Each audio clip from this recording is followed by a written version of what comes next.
Assalamualaikum warahmatullahi wabarakatuh. Bertemu lagi dalam pembelajaran kimia. Kita akan melanjutkan tentang pola konfigurasi elektron bagian kedua. Sebelumnya kita membahas tentang pola konfigurasi elektron Niels Bohr. Nah, sekarang kita akan membahas tentang pola konfigurasi mekanika kuantum. Konfigurasi elektron menurut model atom mekanika kuantum, yaitu penulisan konfigurasi elektron menurut model mekanika kuantum menggunakan diagram orbital dan perlu mengikuti aturan penentuan konfigurasi elektron berdasarkan orbital yang meliputi asas 1. Aufbau, 2. Larangan Pauli, 3. Kaidah Hahn. Yang pertama, asas Aufbau. Pengisian elektron dimulai dari subkulit yang memiliki tingkat energi yang paling rendah, dilanjutkan pada subkulit yang lebih tinggi tingkat energinya. Dalam setiap subkulit mempunyai batasan elektron yang dapat diisikan, yaitu subkulit S1 orbital maksimal 2 elektron, P3 orbital 6 elektron, D5 orbital 10 elektron, F7 orbital 14 elektron. Polanya bisa kita lihat sebagai berikut.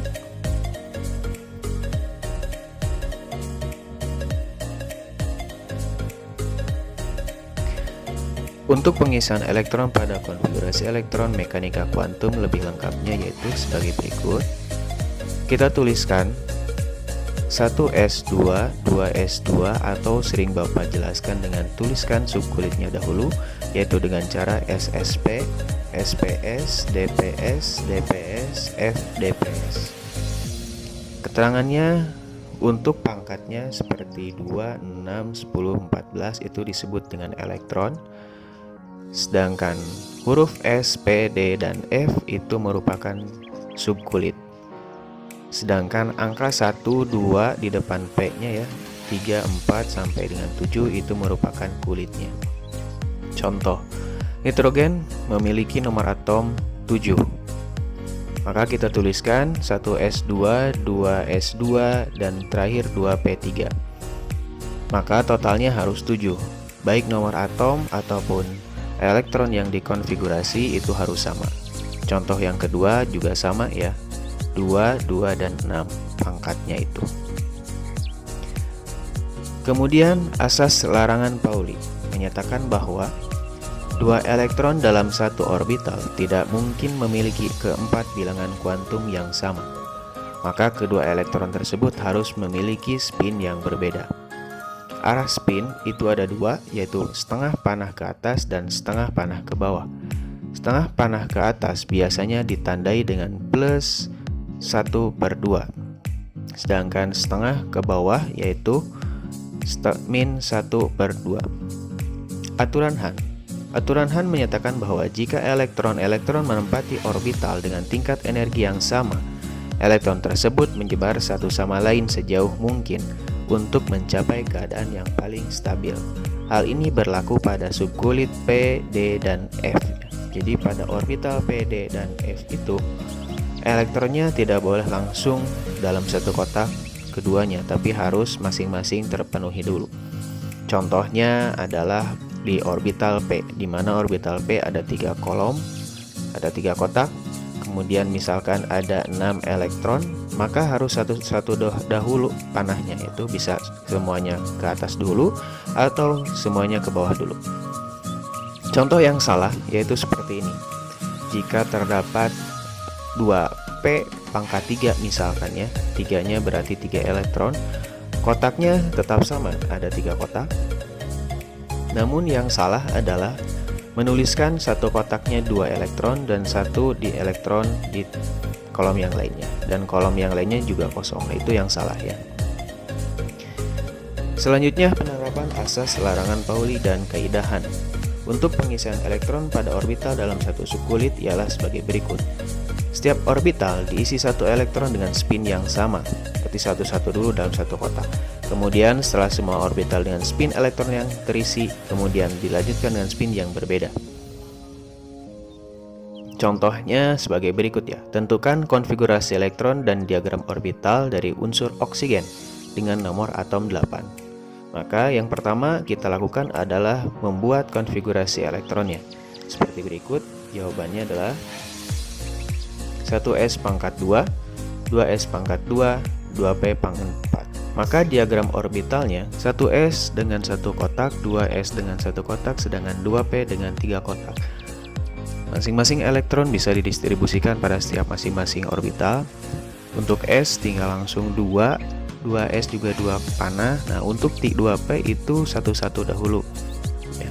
Selanjutnya yaitu mengenai aturan setengah penuh. Sifat ini berhubungan erat dengan hibridisasi elektron, yaitu menyatakan bahwa suatu elektron mempunyai kecenderungan untuk berpindah apabila dapat membentuk susunan elektron yang lebih stabil.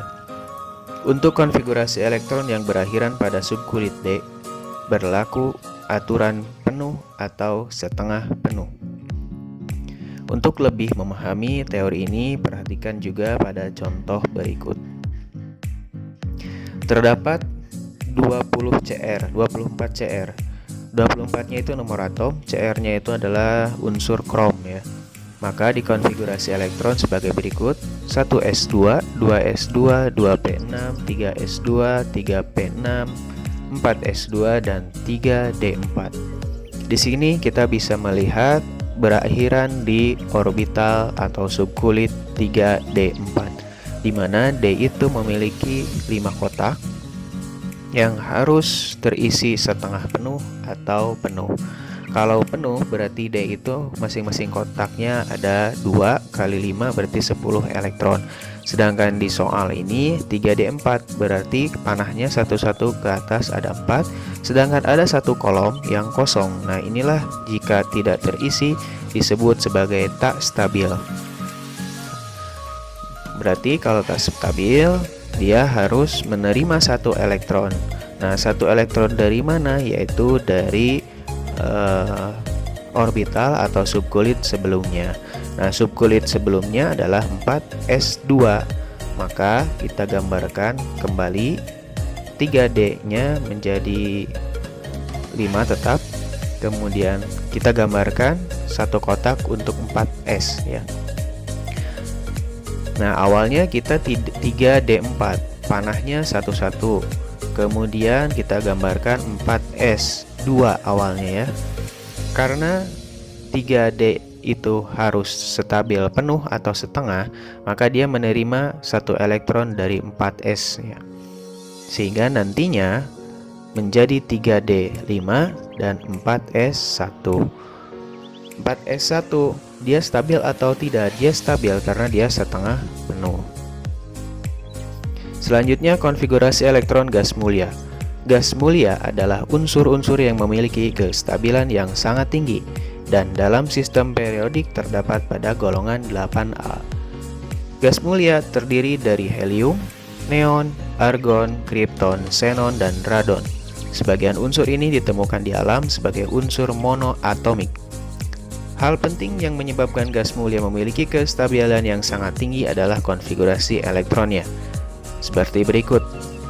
Neon dengan nomor atom 10 ya. Kemudian konfigurasi elektronnya 2s 2p ya. Karena 2s dan 2p itu sama dalam satu periode, maka kita tambahkan elektronnya, berarti 2 tambah 6 8. Begitu juga sama dengan AR dengan nomor atom 18, 2 tambah 6 8. Begitu juga dengan KR ya, 36. Karena KR itu ada 4s, 3D dan 4p. Nah, 4s dan 4p ini kita bisa tambahkan elektronnya menjadi 8 dan seterusnya. Semua unsur di gas mulia termasuk stabil karena dia itu nomor atau elektron valensinya adalah 8, dimana jika elektron valensi 8 itu sangatlah stabil. Kemudian konfigurasi gas mulia juga bisa digunakan untuk penyederhanaan konfigurasi elektron. Contohnya SC dengan nomor atom 21. Jika kita konfigurasi elektron seperti biasa, 1s2, 2s2, 2p6, 3s2, 3p6, 4s2 dan 3d1. Ternyata di sini kita bisa disingkat gitu ya, bisa kita sederhanakan dari 1s2 sampai 3p6. Nah, AR-nya dari mana? AR-nya dari sana ya, 18 elektron, dan sisanya adalah 4s2 3d1. Jadi tidak dituliskan kembali ya tadinya di awalnya, disingkat menjadi AR. Contoh dalam soal, misalkan unsur F ya. Tentukan konfigurasi elektron, kemudian menurut Niels Bohr, kemudian menurut mekanika kuantum, dan bagaimana bilangan kuantum kulit terakhir. Kita tuliskan yang poin A, konfigurasi elektron menurut Niels Bohr. Kita tuliskan kulitnya yaitu KLMN. Bisa sampai O, P, Q ya, tergantung dari nomor atomnya. F itu nomor atomnya 9, maka kita tuliskan di kulit K pertama yaitu 2, L itu maksimal 8, karena dia sisanya 7, kita tuliskan 7. Elektron valensinya adalah 7, maka golongan ke 7A. Kemudian bagaimana dengan periodenya? Ya, berhenti di kulit kedua, berarti dia periodenya kedua. Kemudian bagaimana untuk konfigurasi mekanika kuantum? Tentunya kita tuliskan dulu pola konfigurasinya yang SSP ya. Karena ini tidak terlalu banyak elektronnya, maka kita tidak perlu menuliskan semuanya ya. Kita cukup tuliskan dulu 3 buah kulit subkulit, 1s, 2s, dan 2p. Elektronnya maksimal di s itu 2, kemudian p itu 6. Karena sisanya gak mungkin 6, berarti 5 ya. 5 tambah 29, 5 tambah 27 tambah 29. 2s2, 2p5. Karena dia di dalam subkulit yang sama, berarti kita tambahkan elektronnya menjadi 7. Kemudian periodenya kedua, golongannya ke 7A. Berarti sama ya, baik yang Niels Bohr dan mekanika kuantum. Bagaimana dengan bilangan kuantum dari kulit terakhir, yaitu 2P5? Kita tuliskan dulu N, bilangan kuantum utama, yaitu 2 ya. Gampang, tinggal tuliskan di depan P-nya. L-nya karena P itu L-nya pasti 1 ya. Kalau S itu 0, kalau D itu 2, kalau F itu 3. Maka magnetiknya atau ML-nya min 1, 0 plus 1 ya. Dari kalau L-nya 1 pasti dari min 1, 0 plus 1. Bagaimana kalau spin atau arah elektron? Kita gambarkan dulu. P itu kotaknya 3. Ada 3 buah kotak. Kemudian distribusikan elektronnya. Ada berapa? Ke atas dulu ya 3, ke bawah 2. Dan terakhirnya adalah positif 1/2. Oke, sampai di situ. Terima kasih. Mudah-mudahan bermanfaat. Jangan lupa like, share, and komen di kolom komentar. Wassalamualaikum warahmatullahi wabarakatuh.